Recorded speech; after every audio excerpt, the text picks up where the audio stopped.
नमस्कार, आप देख रहे हैं आज तक। आपके साथ मैं हूं सईद अंसारी।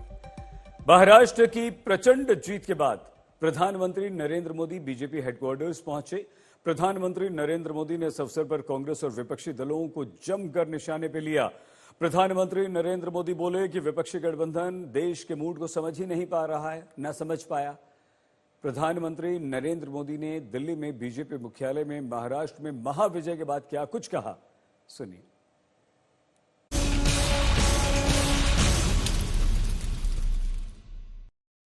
आज महाराष्ट्र में विकासवाद की जीत हुई है। महाराष्ट्र में सुशासन की जीत हुई है। महाराष्ट्र में सच्चे सामाजिक न्याय की विजय हुई है। आज महाराष्ट्र में झूठ, छल, फरेब बुरी तरह हारा है।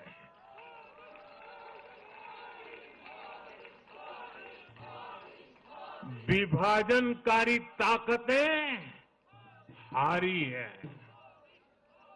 आज नेगेटिव पॉलिटिक्स की पराजय हुई है।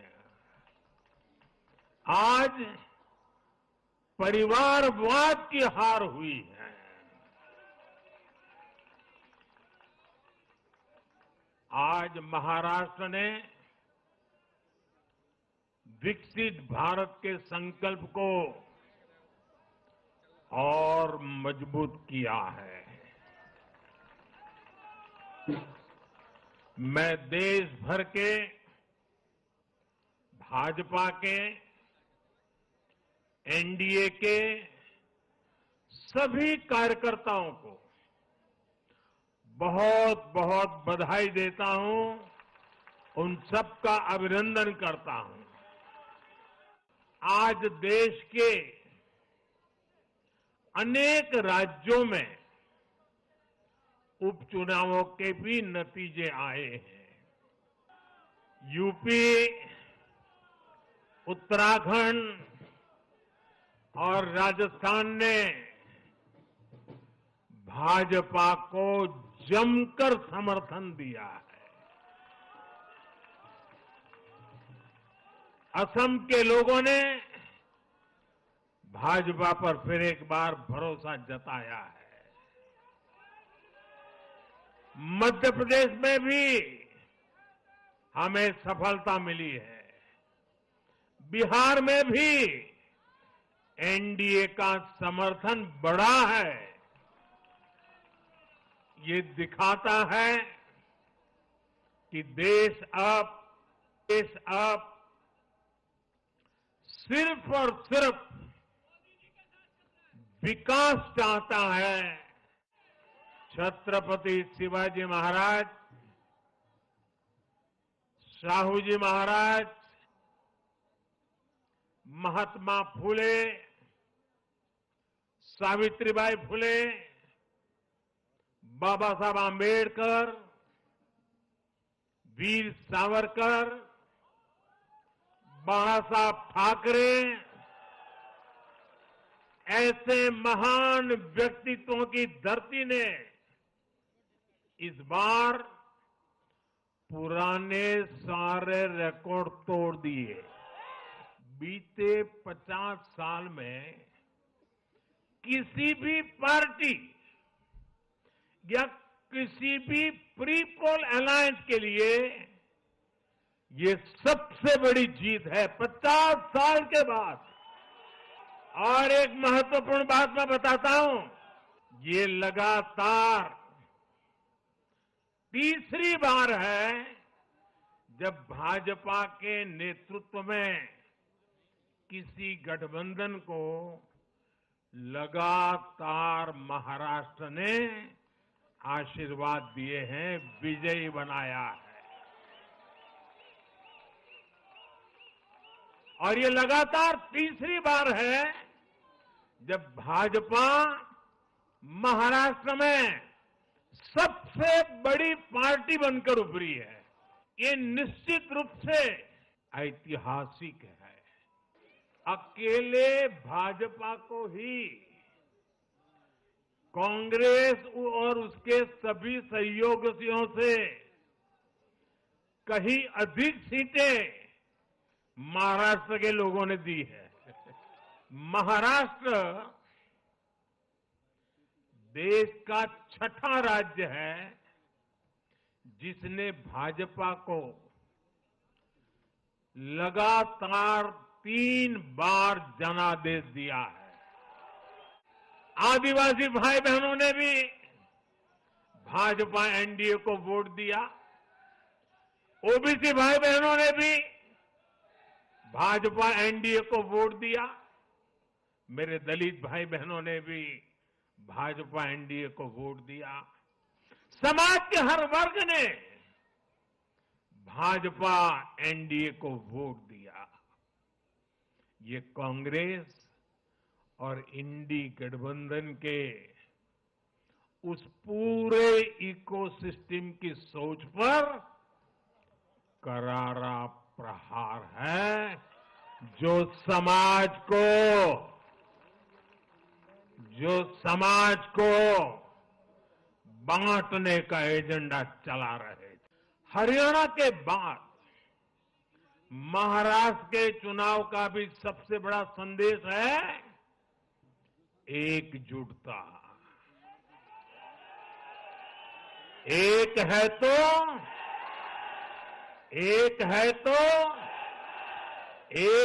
तो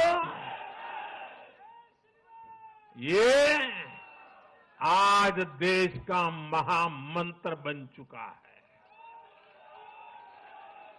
कांग्रेस और उसके इकोसिस्टम उन्होंने सोचा था कि संविधान के नाम पर झूठ बोलकर, आरक्षण के नाम पर झूठ बोलकर एससी, एसटी, ओबीसी को छोटे छोटे समूह में बांट देंगे। वो सोचते थे सब बिखर जाएंगे। कांग्रेस और उसके साथियों की इस साजिश को महाराष्ट्र ने सिरे से खारिज कर दिया है।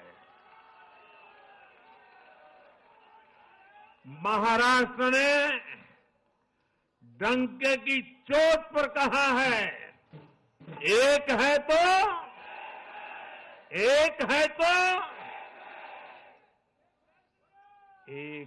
तो सेब है के भाव ने जाति, धर्म, भाषा और क्षेत्र के नाम पर लड़ाने वालों को सबक सिखाया है, सजा की है। ये लोग सच्चाई को स्वीकार करना ही नहीं चाहते। ये लोग आज भी भारत के सामान्य वोटर के विवेक को कम करके आंकते हैं। देश का वोटर, देश का मतदाता अस्थिरता नहीं चाहता। देश का वोटर नेशन फर्स्ट की भावना के साथ है। जो कुर्सी फर्स्ट का सपना देखते हैं उन्हें देश का वोटर पसंद नहीं करता। साथियों, देश के हर राज्य का वोटर दूसरे राज्यों की सरकारों का आकलन भी करता है। वो देखता है कि जो एक राज्य में बड़े बड़े प्रॉमिस करते हैं उनकी परफॉर्मेंस दूसरे राज्य में कैसी है। महाराष्ट्र की जनता ने भी देखा कि कर्नाटका, तेलंगाना और हिमाचल में कांग्रेस सरकार कैसे जनता से विश्वासघात कर रही है। ये आपको पंजाब में भी देखने को मिलेगा।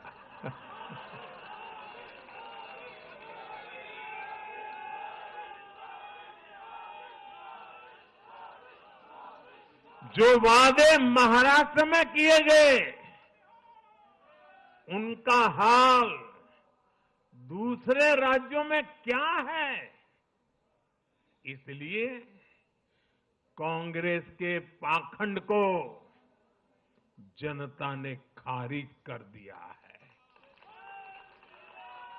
कांग्रेस ने जनता को गुमराह करने के इसके लिए जो दूसरे राज्यों के अपने मुख्यमंत्री तक मैदान में उतारे, तब भी इनकी चाल सफल हो नहीं पाई। इनके ना तो झूठे वादे चले और ना ही खतरनाक एजेंडा चला। आज महाराष्ट्र के जनादेश का एक और संदेश है। पूरे देश में सिर्फ और सिर्फ एक ही संविधान चलेगा।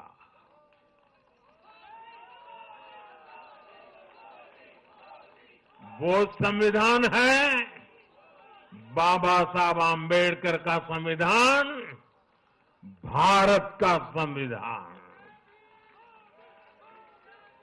जो भी सामने या पर्दे के पीछे देश में दो संविधान की बात करेगा, उसको देश पूरी तरह से नकार देगा। महाराष्ट्र के इस चुनाव ने इंडी वालों का या गाड़ी वालों का दो मुहा चेहरा भी देश के सामने खोल करके रख दिया है। हम सब जानते हैं बाला साहब ठाकरे का इस देश के लिए, समाज के लिए बहुत बड़ा योगदान रहा है। कांग्रेस ने सत्ता के लालच में उनकी पार्टी के एक धड़े को साथ में तो ले लिया, तस्वीरें भी निकाल दी, लेकिन कांग्रेस का कोई नेता बाला साहब ठाकरे की नीतियों की कभी भी प्रशंसा नहीं कर सकती। और इसलिए मैंने अघाड़ी में कांग्रेस के साथी दलों को चुनौती दी थी कि वो कांग्रेस से बाला साहब ठाकरे की नीतियों की तारीफ में कुछ शब्द जरा बुलवा करके दिखाएं। आज तक वो ये नहीं कर पाए हैं। मैंने दूसरी चुनौती वीर सावरकर जी को लेकर के दी थी। कांग्रेस के नेतृत्व ने लगातार पूरे देश में वीर सावरकर का अपमान किया है, उन्हें गालियां दी है। महाराष्ट्र में वोट पाने के लिए इन लोगों ने टेम्पररी वीर सावरकर जी को जरा टेम्पररी गाली देना उन्होंने बंद किया है।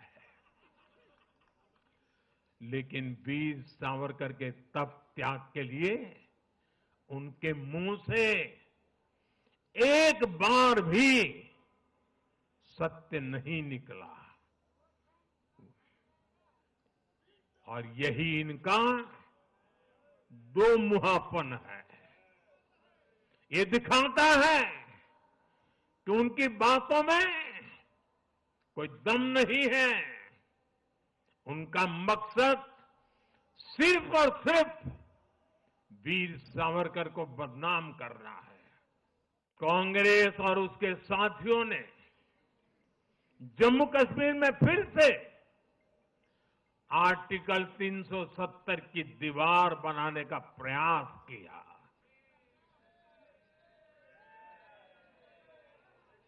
वो संविधान का भी अपमान है। महाराष्ट्र ने उनको साफ साफ बता दिया कि ये नहीं चलेगा। अब दुनिया की कोई भी ताकत, और मैं कांग्रेस वालों को कहता हूं कान खोल के सुन लो,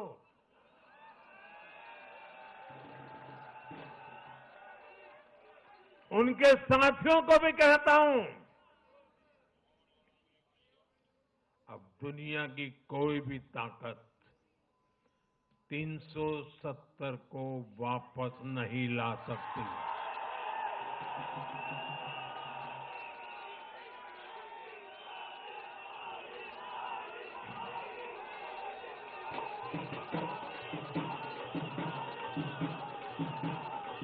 भारत की राजनीति में अब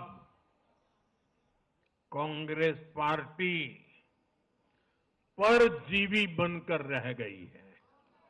कांग्रेस पार्टी के लिए अब अपने दम पर सरकार बनाना लगातार मुश्किल हो रहा है। हाल ही के चुनावों में जैसे आंध्र प्रदेश, अरुणाचल प्रदेश, सिक्किम, हरियाणा और आज महाराष्ट्र में उनका सुपड़ा साफ हो गया।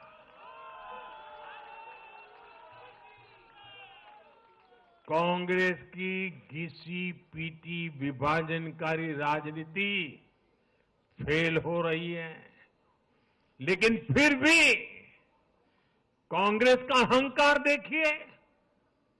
उसका अहंकार 7वें आसमान पर है। सच्चाई ये है कि कांग्रेस अब एक परजीवी पार्टी बन चुकी है। कांग्रेस सिर्फ अपनी ही नहीं बल्कि अपने साथियों की नाव को भी डुबो देती है। आज महाराष्ट्र में भी हमने यही देखा है। महाराष्ट्र में कांग्रेस और उसके गठबंधन ने महाराष्ट्र की हर 5 में से 4 सीट हार गई। अघाड़ी के हर घटक का स्ट्राइक रेट 20% से भी नीचे है। ये दिखाता है कि कांग्रेस खुद भी डूबती है और दूसरों को भी डुबोती है। महाराष्ट्र में सबसे ज्यादा सीटों पर कांग्रेस चुनाव लड़ी। उतनी ही बड़ी हार इनके सहयोग वालों को भी मिली।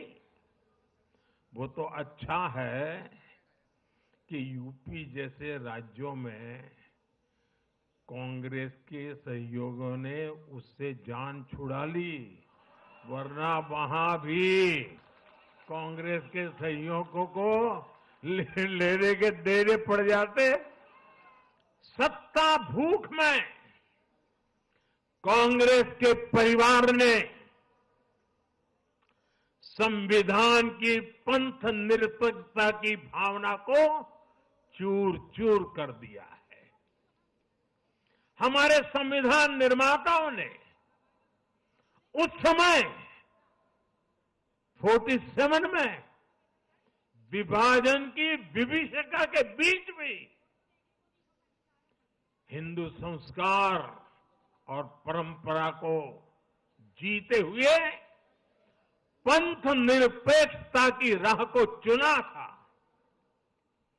तब देश के महापुरुषों ने संविधान सभा में जो डिबेट की थी उसमें भी इसके बारे में बहुत विस्तार से चर्चा हुई थी। लेकिन कांग्रेस के इस परिवार ने झूठे सेक्युलरिज्म के नाम पर उस महान परंपरा को तबाह करके रख दिया है। कांग्रेस ने तुष्टीकरण का जो बीज बोया, वो संविधान निर्माताओं के साथ बहुत बड़ा विश्वासघात है। और ये विश्वासघात मैं बहुत जिम्मेवारी के साथ बोल रहा हूं। संविधान के साथ इस परिवार का विश्वासघात है। दशकों तक कांग्रेस ने देश में यही खेल खेला। कांग्रेस ने तुष्टीकरण के लिए कानून बनाए, सुप्रीम कोर्ट के आदेश तक की परवाह नहीं की। इसका एक उदाहरण वक्फ बोर्ड है। दिल्ली के लोग तो चौंक जाएंगे। हालात ये थी कि 2014 में इन लोगों ने सरकार से जाते जाते दिल्ली के आसपास की अनेक संपत्तियां वक्फ बोर्ड को सौंप दी थी।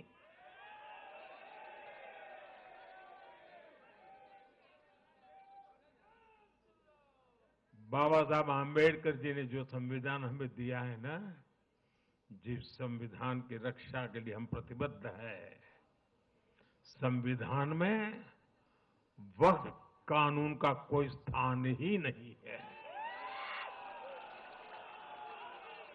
लेकिन फिर भी कांग्रेस ने तुष्टीकरण के लिए वक्फ बोर्ड जैसी व्यवस्था पैदा कर दी। ये इसलिए किया गया ताकि कांग्रेस के परिवार का वोट बैंक बढ़ सके। सच्ची पंथ निरपेक्षता को कांग्रेस ने एक तरह से मृत्यु दंड देने की कोशिश की है। कांग्रेस के शाही परिवार की सत्ता भूख इतनी विकृति हो गई है कि उन्होंने सामाजिक न्याय की भावना को भी चूर चूर कर दिया है। एक समय था जब कांग्रेस के नेता इंदिरा जी समेत खूब जात पात के खिलाफ बोलते थे, पब्लिकली लोगों को समझाते थे, एडवर्टाइजमेंट छापते थे। लेकिन आज यही कांग्रेस और कांग्रेस का एक परिवार खुद की सत्ता भूख को शांत करने के लिए जातिवाद का जहर फैला रहा है। इन लोगों ने सामाजिक न्याय का गला घोंट दिया है। कांग्रेस का परिवार सत्ता के बिना जी नहीं सकता। चुनाव जीतने के लिए लोग कुछ भी कर सकते हैं। दक्षिण में जाकर उत्तर को गाली देना, उत्तर में जाकर के दक्षिण को गाली देना, और विदेश में जाकर देश को गाली देना। और अहंकार इतना कि ना किसी का मान, ना किसी की मर्यादा, और खुलेआम झूठ बोलते रहना, हर दिन एक नया झूठ बोलते रहना। यही कांग्रेस और उसके परिवार की सच्चाई बन गई है। एक परिवार की सत्ता भूख इतने चरम पर है कि उन्होंने खुद की पार्टी को ही खा लिया है।